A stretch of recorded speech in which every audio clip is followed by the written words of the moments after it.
let's take a look at the example that we did for long division in the last video.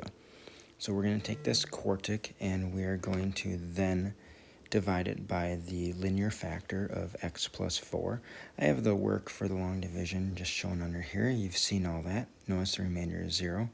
Now, one of the things that's frustrating about long division is that you have to write down all of these polynomial terms, x cubed, x cubed, x cubed.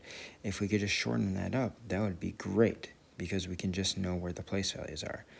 And that method's called synthetic division. Synthetic division has a lot of benefit in terms of being much faster, but it can only be used in special cases. That special case has to be when it's a linear factor with 1x plus 4 or 1x as your variable term. Notice we've got these coefficients and we've got that 0x squared. All we're going to write down are just the coefficients. So we'll write down 1, negative 1, 0. Remember that 0 for the x squared. 52, negative 112.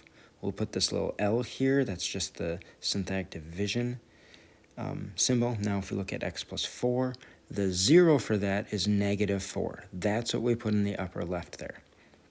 Now if you take a look, because there's always a 1 coefficient on the x, and then we look at the coefficient on the dividend, the first coefficient for our quotient will always be the same. So we just drop that first one down in this case. And then we multiply that part of the quotient through to the divisor. Just like here, we're going to multiply this 1 times the negative 4, and we'll write it underneath the next term, which is negative 1. Notice the red is similar to the red from the long division.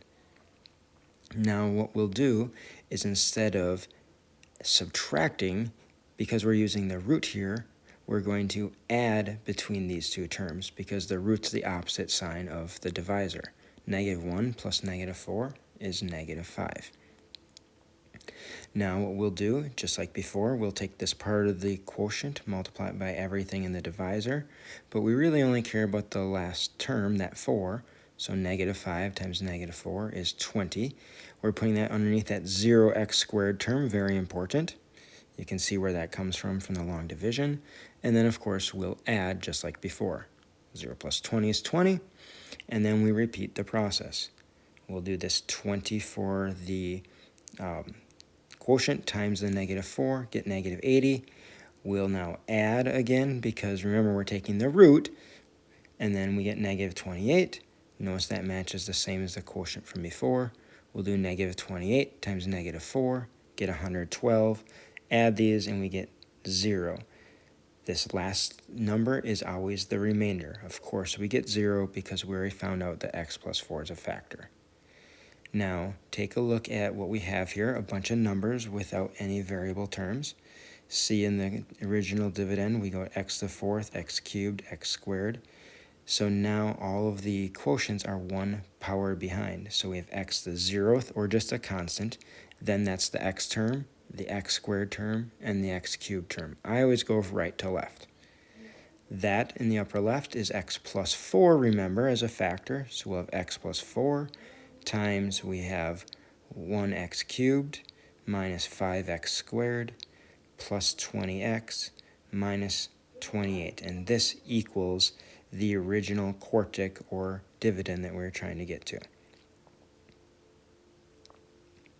Again, remember that the powers of the quotient in blue always start for the constant on the right. And we can see here x cubed, x squared, x, and then the constant. I go from right to left just so I don't miss a power.